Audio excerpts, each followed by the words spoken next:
The Starship Odyssey slowed as it reached orbit. Its engines hummed low, like a beast breathing in its sleep. Outside the windows, a dead world spun in silence, blue, gray, and full of broken clouds. This was Earth, once home to humans. Now, just a ghost. Captain Mira stood on the bridge, staring down at the planet.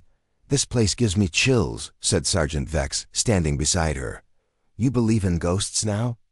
Mira asked, not smiling. Vex shook his head. "Not ghosts. But I believe some things should stay buried." No one replied. The rest of the crew watched the planet quietly. Earth was supposed to be destroyed 400 years ago. A final war, nuclear and global, had ended it. No life was left. That was what the Galactic Council believed, but something changed last week. A stolen alien weapon, far too advanced for its creators, had destroyed a cruiser in one shot. The energy signature traced back here. Back to Earth. So now, Odyssey had orders: land, explore, and find out who or what was still alive on this so-called dead planet. The dropship landed near what used to be New York.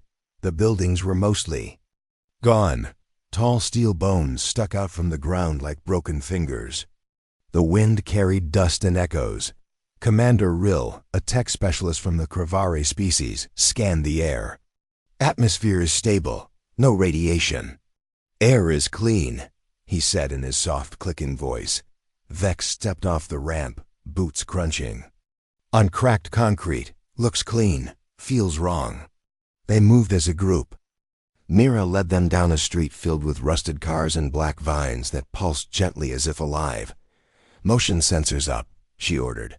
The machines chirped, scanning ahead. No signs of movement. But the silence was too perfect. "Spread out." "Check those towers," Mira said. Vex and two others moved left. Rill and Mira took the right dot inside the ruined building. Strange symbols lined the walls. "Not human writing, not alien either, Captain," Rill said. "This wasn't here before. These marks are recent." Mira leaned closer. The wall was warm. It pulsed. She touched it, and it pulsed harder. Then, suddenly, all lights on there. Suits blinked red.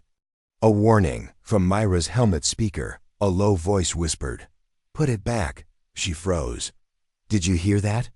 Rill stared at her. "What?" "That voice. It said, 'Put it back.'" "I didn't hear anything," Rill said, but his face was pale. Suddenly, a loud snap echoed from the upper floor. "Contact!" Vex's voice came through the comms. The team rushed outside. One of the soldiers was down, his body smoking. Number. Wound, no hole. Just gone. His suit melted inward, like something had pulled him from the inside. "What did that?" Mira shouted. "No energy beam," Vex said, kneeling. "No heat. It's like—" Reality bent around him. Above them, a black drone hovered. Sleek, silent, and familiar. "That's human tech," Rill whispered. "But it's not in any records." The drone scanned them. Mira aimed her blaster. The drone vanished in a blink, no sound, no light. Then, the ground shook. The building behind them split open. A stairway rose from the earth, made of smooth black metal. Lights lit the path down. A hidden vault. "Do we go in?" Vex asked. "We came for answers," Mira replied. "Let's find them." Inside, the vault was huge. Walls showed floating. Images: Earth's history. Cities rising, wars, spaceships, explosions, and then silence. But the deeper they went, the stranger the tech became. At the end, a glowing chamber waited. "This is—" "A weapon archive," Rill said slowly. Weapons floated in the air. Some made of light, some with no shape at all. Data streamed above each one. Languages unknown. But in the center stood something else. A single recording device. Mira touched it. A human face appeared, gray beard, sharp eyes. "If you found this, you are too late," the voice said. "We left this world. We knew others would come. You stole our creations, thinking you understood them. But our weapons are alive. They remember. And they return home. We are watching. Then the recording stopped. Silence filled the room. Captain, Rill said, shaking. These weapons, they're not just tools. They're thinking. Mira looked up, and they're coming back. Suddenly, the chamber lights went red. A countdown appeared. 72 hours. What is this? Vex asked. Rill's eyes widened. That's not a countdown to detonation. It's activation. Something is waking. Up, the vault began to shake. The walls pulled back, revealing a massive structure under the Earth's ship. Bigger than anything they'd ever seen. Words appeared on its side, in ancient Earth language. Reclamation protocol active. Mira stepped back. Earth was never dead. It was sleeping. Outside, in orbit, Odyssey began receiving strange signals from deep space ships, dozens, human-built silent, cloaked, waiting and now they were waking up. A cold wind blew through the dead streets of Earth. The sky was gray, full of thick clouds that moved like smoke. The ground cracked beneath each step. The city was quiet, but not empty. Captain Mira walked at the front of the squad, her hand on her weapon. Beside her, Sergeant Vex scanned every shadow. Behind them, Rill and 2 more troopers followed, watching the broken buildings closely. Every window felt like an eye. Every silence felt heavy. Still nothing unthermal, Rill said. But the static is getting worse, Mira nodded. Their systems were starting to glitch. First, small flickers.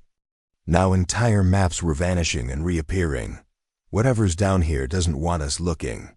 Vex muttered. They had left the vault behind, but the danger had only grown. The human superstructure they discovered underground had sealed itself again. The countdown still ticked in orbit.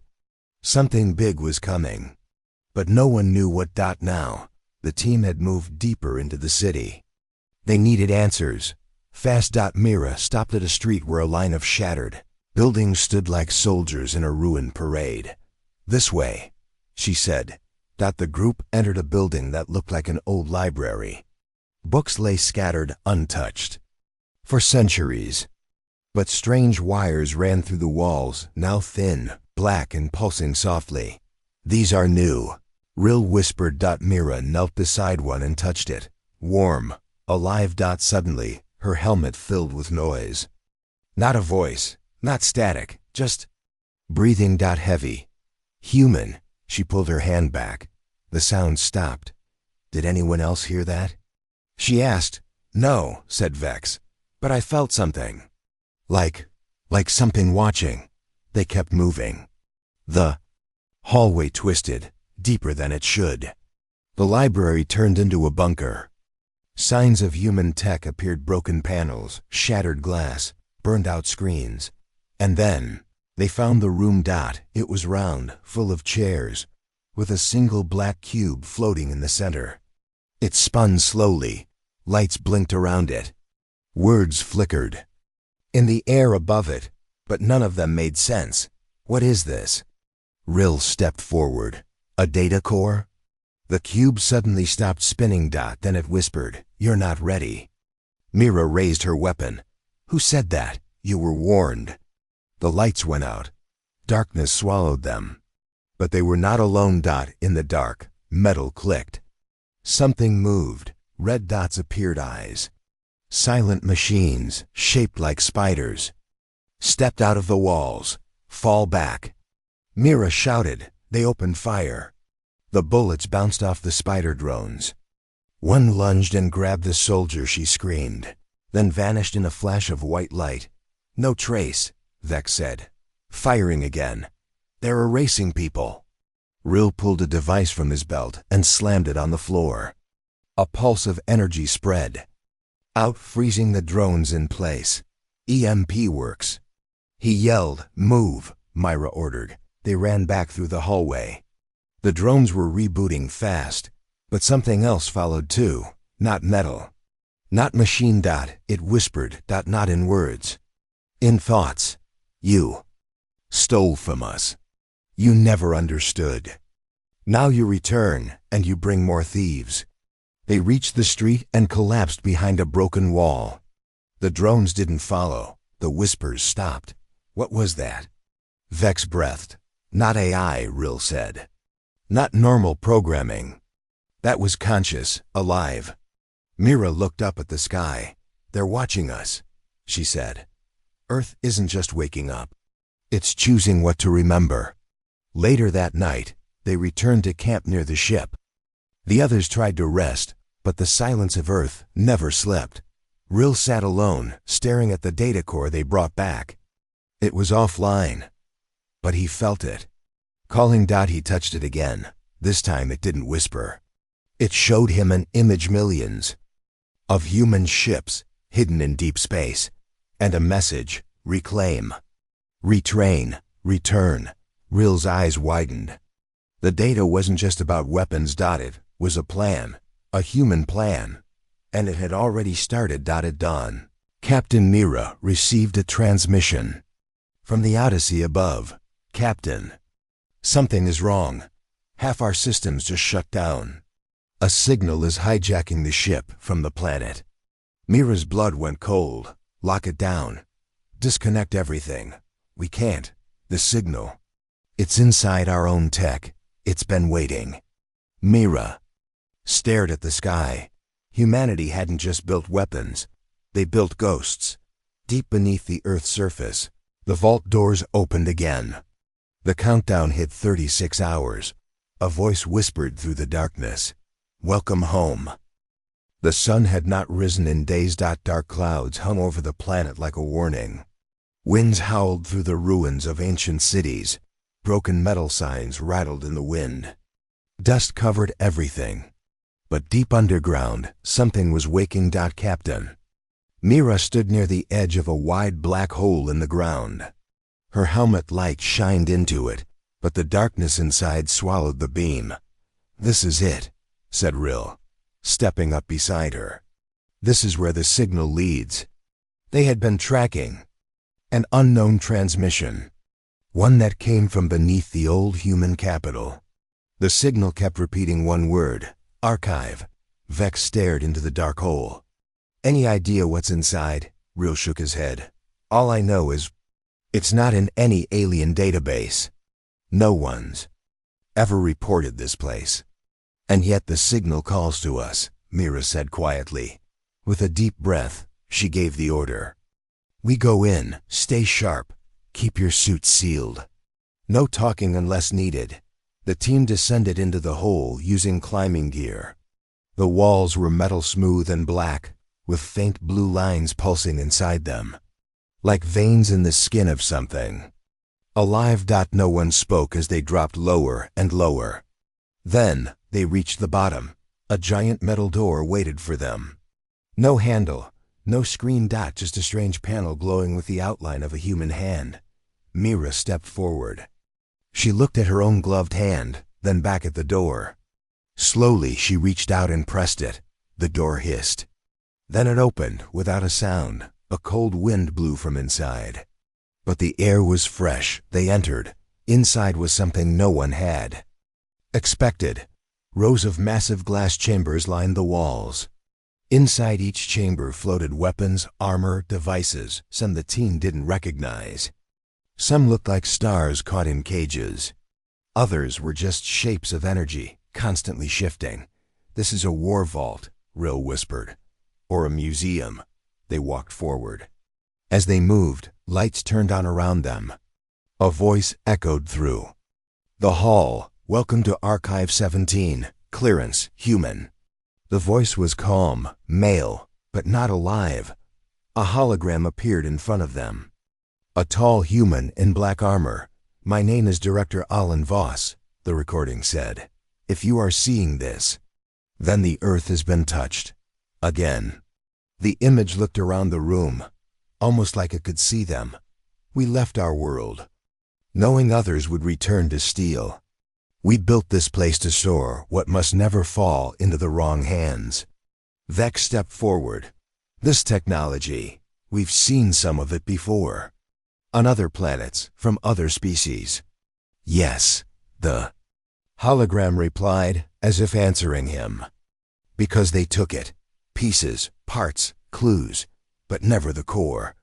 Real looked at one of the floating weapons. These are the originals? They are the first, said the hologram, not copies. Not stolen designs. These are pure, uncontrolled, and too powerful to be understood by your kind. The last words made Mira pause. Your kind? She asked. The hologram turned to her. You are not human. Silence filled the room. No, Mira said slowly. We're explorers, peacekeepers. We come from the council. That council, said the voice, was born from theft and fear. Mira didn't answer. She had heard stories. That many alien weapons came from ruins. That strange power signatures always traced back to lost human worlds. Now those stories felt real. This archive holds more than weapons, said the voice. It holds truth, history, and one final choice. The lights dimmed. A massive screen lit up in the center of the room. It showed Earth green, full alive. Then war, explosions. Cities gone. The oceans burned. Then silence. Then ships, millions leaving the planet in every direction. Humans did not die, said the voice. We scattered. We hid. We evolved. Myra's heart beat faster. They're still out there? Yes, and they have been watching, waiting, teaching those who listen, punishing those who steal. The screen now showed images from across the galaxy, alien battles, ships exploding, planets falling to unknown forces. They thought these were ghosts, accidents, unknown enemies. But it was us, protecting what is ours. Mira stepped closer to the screen. Why now? Why show us this? The voice changed. Colder, sharper, because you triggered the reclamation protocol. And now, all human weapons across the galaxy are waking. Suddenly, the floor shook. Lights flashed red. Unauthorized. AI detected. Council programming present. Defense mode activated. No, wait. Mira shouted. But the hologram vanished. Walls opened. Drones came out. Different than before, sleeker, faster, more deadly. Run! Vex yelled. The team ran back through the hall, weaving between machines that hissed and fired beams of light. One beam sliced a hole through the floor beside them, turning solid metal into dust. Rill threw another EMP, but it barely slowed them. We're not supposed to be here. He shouted. No, Mira said. They let us in. To send a message. They reached the main door and dived out just as it slammed shut behind them. The ground above shook again. Behind them, Archive 17 sealed itself. Forever. Back on the surface. The team stood in silence. The clouds had grown darker. The winds stronger. But something else had changed. Above in the sky, dozens of blinking lights had appeared. Not stars. Ships. Human ships. But these were different. They had no heat. No sound. No engines. They simply existed, as if they had always been there. Mira raised her cum. Odyssey, do you see this? Static. Then a voice.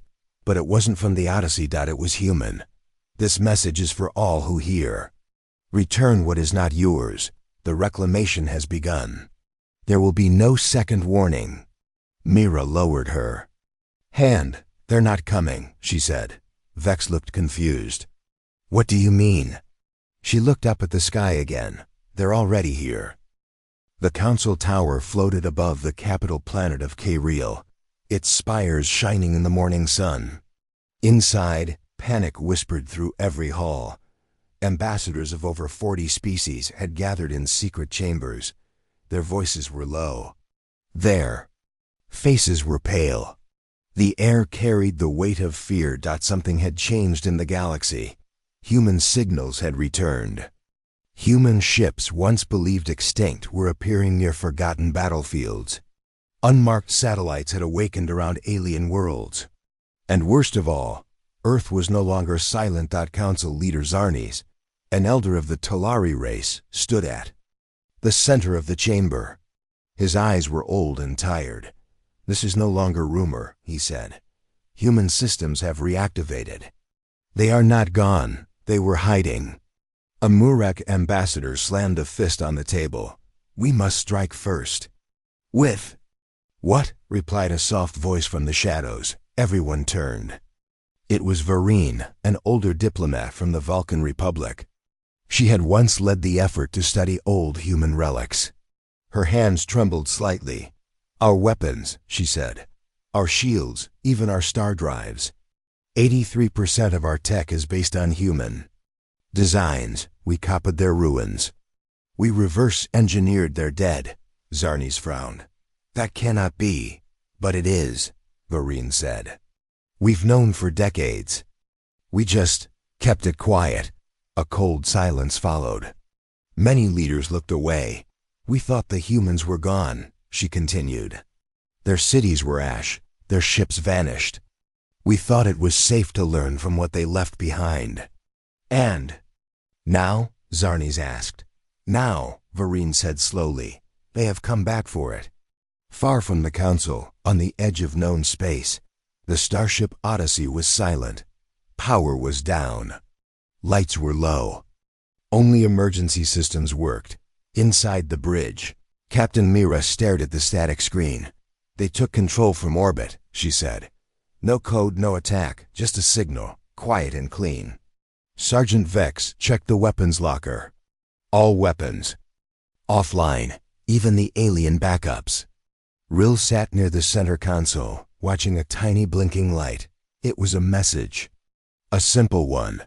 "You built your future on our bones. Now feel the weight." "Why haven't they destroyed us?" Vex asked. Myra didn't answer. She was thinking, watching, waiting. "I think," she said, "they're showing us what they can do. Without killing, without war." Rill nodded. "They want us to report back, spread the fear." Back at Council Tower, Zarnes faced a new problem. Each hour, a new report arrived. Human satellites reactivating, weapons shutting down, ships freezing. In place mid-flight, the humans had never disappeared. They had simply watched and planned. And now they were turning off the galaxy like a light switch. How did we not see this? Zarnes demanded. Varine looked at him with tired eyes. "Because we thought ourselves clever. We thought we were the future, but humans, they were building shadows." "Then we need to negotiate," said a voice. It came from Ambassador Tresk of the Varnok. "We can offer peace. Share knowledge. Invite them to the council." "They don't want peace," said another ambassador. "They want justice." Varine stood slowly. "No, they want memory. You took their weapons, but what they hate is how we buried their truth." On a quiet moon near the outer belt, something ancient rose from the ground. A human, dreadnought, black as space and larger than any known ship, lifted from under the surface. Dust fell from its smooth armor. Lights lit up in deep red. The few alien observers on the moon sent messages back to the council. The dreadnought didn't fire, didn't speak, but the moment it arrived, 20 warships nearby shut down completely. Across the galaxy, silence spread like a storm. Human ships were reclaiming their technology, not with war, but with control. On the Odyssey, Rill finally cracked the message. "It's not just a warning," he said. "It's a map, a list." Mira walked over. "A list of what?" "Worlds," Rill said, his voice dry. "Planets that used human tech, species that copied designs, leaders who approved it." "Names?" Vex asked. Rill nodded. "Yes, and there's more." He turned the screen. At the bottom of the list were countdowns. They've given timelines. Return what was taken or face consequences. Mira looked at the screen. "How many have responded?" "None," Rill said. "But the countdowns are still ticking." Back at the council tower, a final vote was called. Do they fight? Do they hide? Or do they admit the truth? Zarni stood once more. The humans have not killed us. Not yet.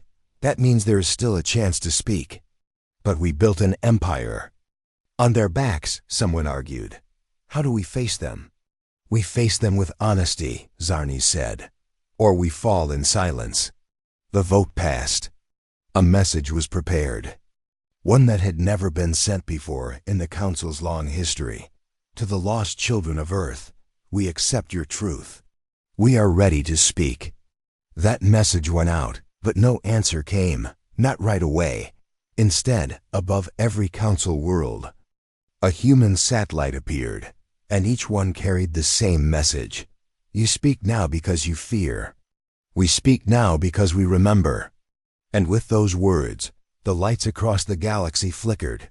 Then one by one, they began to go dark. The Council Hall on Kariel was not made for panic. It was built for pride-tall walls of glass, white stone floors, and banners of peace. But today, all of that beauty was shaking. The lights flickered again, not from power loss. From warning, ambassadors. From every major species sat in silence as another report came in. Third Fleet gone dark, the voice said through the speaker. Every ship shut down. No damage, no deaths, but no control. Zarni stood at the front. His hands were tight, behind his back. His eyes stared forward, but his mind was far away. That was the Fourth Fleet today. Just. Off. Dead. Silent and still. The humans had not fired a single shot. Ambassador Tresk leaned forward, breaking the silence. This is not war. This is humiliation. Ambassador Vora of the Azari hissed softly. It's worse. It's a reminder. Zarni's turned slowly to face the room. We gave them no respect, no memory, and now they speak through silence. From the side of the chamber, Vereen walked in slowly. Her face was pale. Her voice calm. They've done something new, she said. All eyes turned to her. They didn't just shut down the fleets. They've accessed our personal archives, private networks, hidden files. What did they take? Asked Tresk. Vereen looked up. Nothing. They only copied. The room froze. Zarni stepped forward. What files, Vereen? She answered with a trembling voice. Names, locations, dates, of every operation where we took human tech, or experimented on what was left. The room went still. Ambassador Vora stood. You mean they know everything? Vereen nodded. Everything, including who signed off on each mission.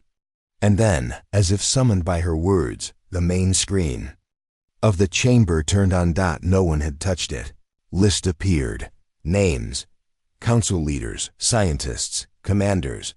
Every single name tied to human technology theft. Highlighted. Zarn is stared at the screen. His name was there too. This is not just a list, Vora said. This is a warning. Above the council building, a new object had appeared in orbit. It wasn't a ship. It wasn't a satellite. It was a weapon, but not active, just watching. Mira, still aboard the Odyssey, had been tracking its energy signature. Her voice now came through the council's comms. This object has no heat, no engines. It floats, but it sees everything. Vex stood beside her. How many of them are out there? Rill responded from the back of the ship. 12 over every council world. And then came the message, not on one screen, on every screen. We asked for silence. You gave us theft. We asked for memory. You gave us lies. Now we ask for return. You have 7 solar days. Zarni's read the message twice, then again. His voice was steady, but weak. They're giving us a chance. Vora turned to him. Do you really believe that? He looked at her. I believe humans are many things, but they are not liars. When they say 7 days, they mean it. Over the next hours, meetings turned into chaos. Some species wanted to surrender everything. Others wanted to run. Few still wanted to fight. Ambassador Tresk roared across the chamber. We are the ruling powers of this galaxy. We cannot bow to ghosts. Ghosts, Vareen said quietly. Is that what you call beings who never stopped watching? Who built systems into every stolen weapon? Who can shut off an empire without firing a single beam? She pointed at the list still glowing on the wall. They are not ghosts. They are gods of their own creation. And we stole fire from them. No one answered. That night, Zarni sat alone in his chamber. He stared out the window, watching the black shape in the sky dot. It didn't move, didn't pulse. Just watched. He activated his private console and recorded a message. To the humans listening. I was wrong, we all were. We thought you were gone. We thought your silence was weakness, but now I understand. You did not disappear. You evolved in the dark. He stopped. Then added, you have our fear now, but I hope, soon, you may also have our respect. He sent the message, and for the first time in many years, he felt small dot in a quiet room far from the stars. A human child sat on a metal floor, drawing circles in the dust. A voice echoed from a wall. Calm, human. Another message from the council commander. The child stood. Her eyes were silver. Her skin carried the faint glow of machines. She smiled softly. They're afraid now, she said. That's a start. A deep voice replied. Shall we reply? The girl shook her head. Not yet. Let them wonder. Let them remember who built the stars they live under. The seventh day arrived. Across the galaxy, the sky held its breath. Over council worlds, the black human weapons still hovered. They didn't blink. They didn't speak. They just waited. Dot inside the council hall. No one spoke loudly anymore. Ambassadors whispered. Fear lived in every word. Zarni stood at the center of the great room, eyes on the main screen. No more plans. No more speeches. Only a silent hope that the humans might still show mercy. We sent everything back, said Ambassador Vora. All. The tech, all the archives, every stolen file. They never asked for payment, Vareen said. Just return, Tress grunted. And yet, still nothing. Zarni's raised a hand. They are watching, listening. They do not rush. Just then, every light in the chamber dimmed. Not off. Not broken. Dim. Then, without warning, the large glass wall behind the council melted into black fog. And a ship appeared. It didn't fly. It didn't land. It simply existed there, where nothing had been before. A human ship, sleek, quiet, massive. Its surface shifted like oil. Its edges seemed to disappear into the air. No heat, no sound. No weapons visible, yet everyone knew. This was not a ship made for peace. And then it spoke. Not through speakers, through every mind in the room. We have returned. Some ambassadors gasped. Others fell silent, frozen in fear. Zarni stayed standing. Why now? He asked, his voice steady. Why return after so long? The answer came softly, but it pressed on every heart like thunder. Because you never stopped taking. And we never stopped watching. Another ship appeared. And another. Hundreds. Human ships filled the skies above major council worlds. They didn't fire. They didn't threaten. But across the systems, something started to happen. Alien weapons began to deactivate again. But this time, not just military ones, personal weapons. Security drones, private defense systems. Entire world shields shut down. ZARN is looked up. You said you only wanted your technology back. We want more than our tools.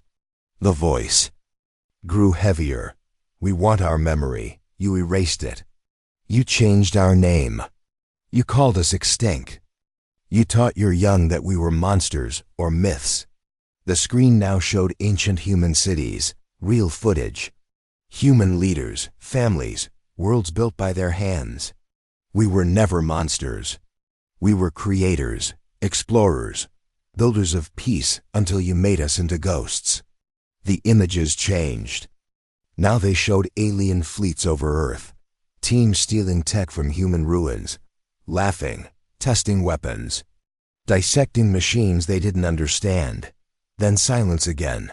A single human ship broke the stillness. It moved down toward the council. Tower, and landed.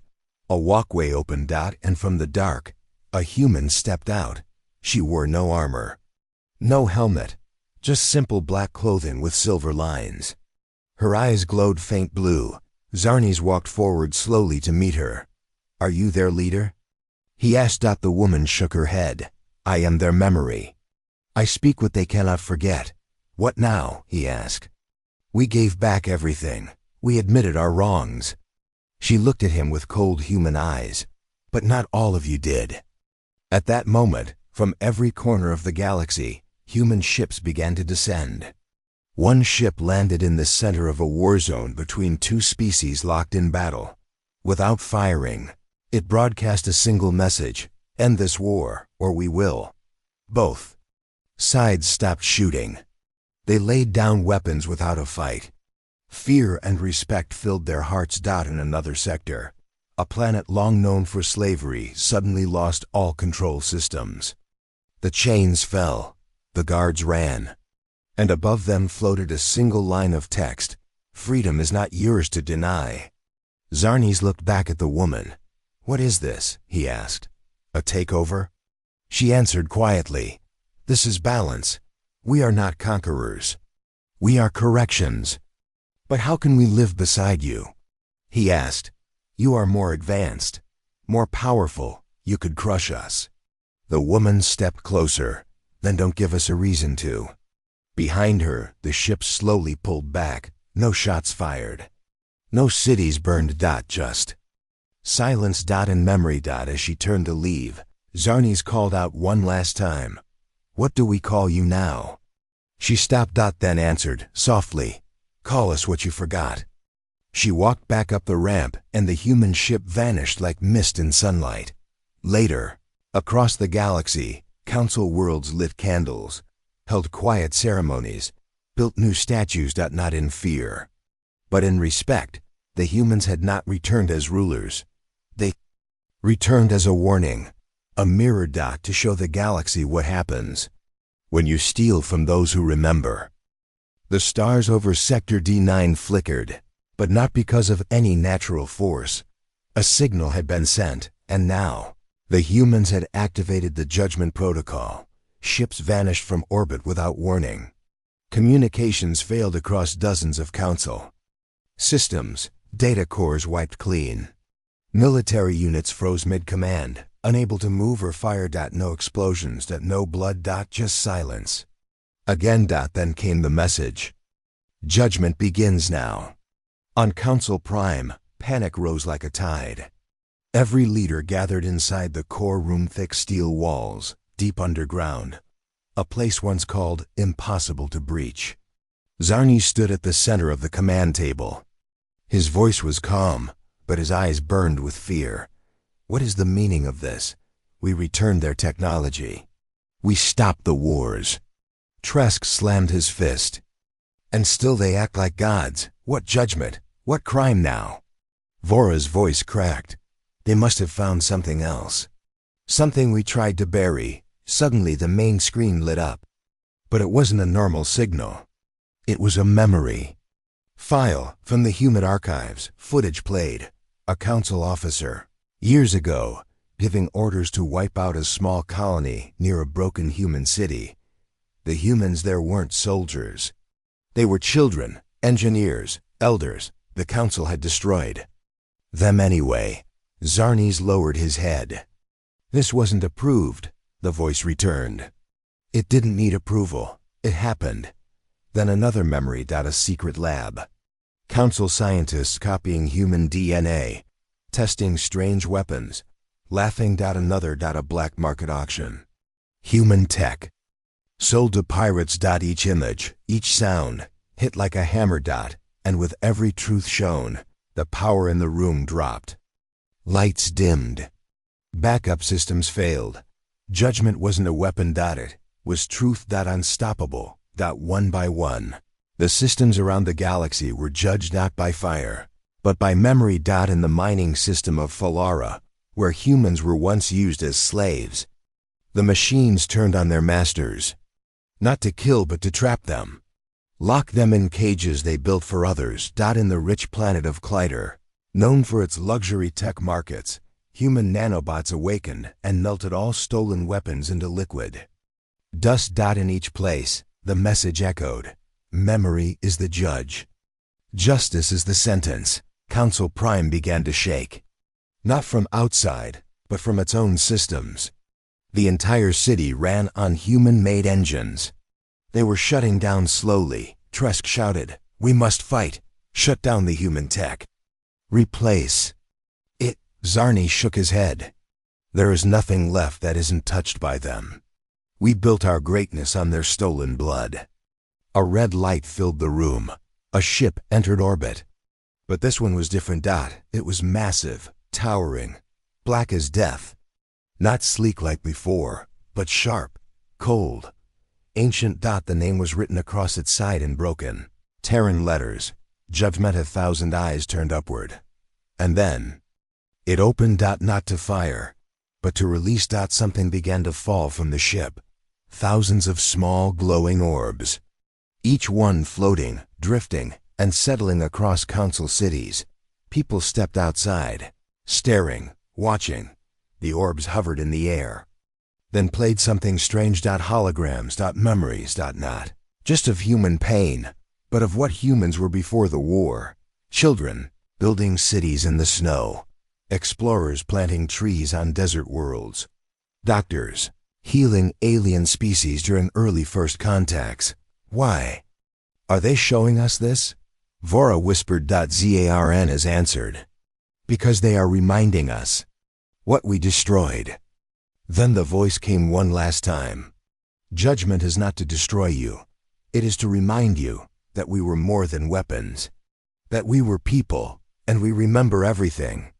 The orbs began to disappear, one by one, rising into the sky and vanishing, like fireflies into the stars. And as they vanished, systems came back online. No threats were given. No demands made. Just silence again. The judgment ship slowly turned, pulling back into the void. But as it left, one final message appeared in the skies of every planet. You are not forgiven, but you are warned. Zarni stood outside the council tower, eyes on the stars. He knew what that meant. The humans had given them one final chance, not to rule, but to change. The stars above Earth burned cold and still. The judgment ship hovered in silence above the planet that had once been forgotten, once erased. Now, the galaxy waited for humanity's final move. Inside the ancient command chamber, Commander Rin stood before the glowing console. Behind her, holograms showed the faces of council leaders. Their expressions were tense, some afraid, some proud, all silent. "Commander," whispered Admiral Soren, walking beside her. "The galaxy knows. They've seen the truth, but they still fear us." Rin didn't speak. She looked at the earth below, blue and broken. Half of it was still ash from the old wars, but the other half was alive, slowly healing. "Do you know what they expect us to do?" she finally said. "Yes," Soren answered. "They expect fire," Rin nodded. "But we are not what they made us become." She touched the console. Deep hum passed through the ship. Engines vibrated. Weapons unlocked. On 100 council worlds, warning alarms screamed. "They're powering up," shouted a governor on the screen. "Prepare countermeasures. Evacuate cities." Rin stood still. She looked at the faces in front of her. The same faces who decades ago had labeled her people a mistake, who sold human pain for power. They built their empire using our minds, our machines, our bones. She said, "But today," she added, "we decide what becomes of us." A second voice entered the chamber, calm, old, digital. It was Archon, the Guardian born from ancient Earth. "Judgment is complete. The final choice is yours." Rin's hand hovered over a small black button. One press would send a pulse through every human-coded machine in the galaxy. It would erase power grids, collapse networks, blind armies. And leave the galaxy dark for centuries. They call it the reset, whispered Soren. A clean slate. Rin turned to him. Do we really want silence again? He hesitated, then shook his head. Not if. It means becoming what they were. On the screen, Zarnes, the leader of the council, finally spoke. We know we cannot undo what we've done, he said slowly. But if you press that button, you become the gods we once pretended to be. And that power will never leave you. For a long moment, no one moved. Rin looked at the crew. Men and women born from exiles, soldiers, engineers. People who had survived extinction and returned stronger. Then she turned to Arkai. Are there other options? Yes, I have prepared 3 paths. All require sacrifice. The room dimmed as holograms appeared. Path 1, reset the galaxy. End every machine not built by humans. Start fresh. Rule by strength. Path 2, release all human technology into open code. Let every species use it freely, but no longer control it. Path 3, leave. Vanish from known space. Take all human knowledge into the void. No revenge. No empire. Each path came with a cost. Silence, chaos, or disappearance. Rin studied them. She knew the others were watching, waiting for the choice that would shape the galaxy forever. What would our ancestors have done? She asked aloud. They fought for survival, Soren replied. They dreamed of peace. Arkai added. They wanted to be more than weapons, said Ryhn. Then, without warning, a 4th option blinked into existence. Path 4, reveal everything. All secrets, all crimes, every hidden truth from every species. No control, no silence, just light. Soren looked at it. That would cause collapse, Arkai agreed. It would burn everything. But in the fire, honesty might grow. Zarnes shouted on the screen. That's madness. Do that and you destroy every government in the galaxy. Rin said nothing. She walked to the final button. Small, gold, old. Let them feel what we felt. She whispered. Then she pressed it. Across the stars, machines came to life, not to kill, but to show. Every citizen saw hidden files appear on their screens. Every soldier saw battle orders they never knew were real. Every child saw the lies behind the stories they were taught. The galaxy didn't explode. It cracked. But in those cracks, something new began to grow. Honesty. In fear. And maybe, just maybe, hope. Rin turned from the console. The judgment ship slowly pulled away from Earth. No one spoke. No one cheered. But deep inside the chamber, a small tree glowed. Grown from Earth soil, watered with the last ice from a dead moon, a symbol. Humanity had made its final decision, not with fire, but with truth.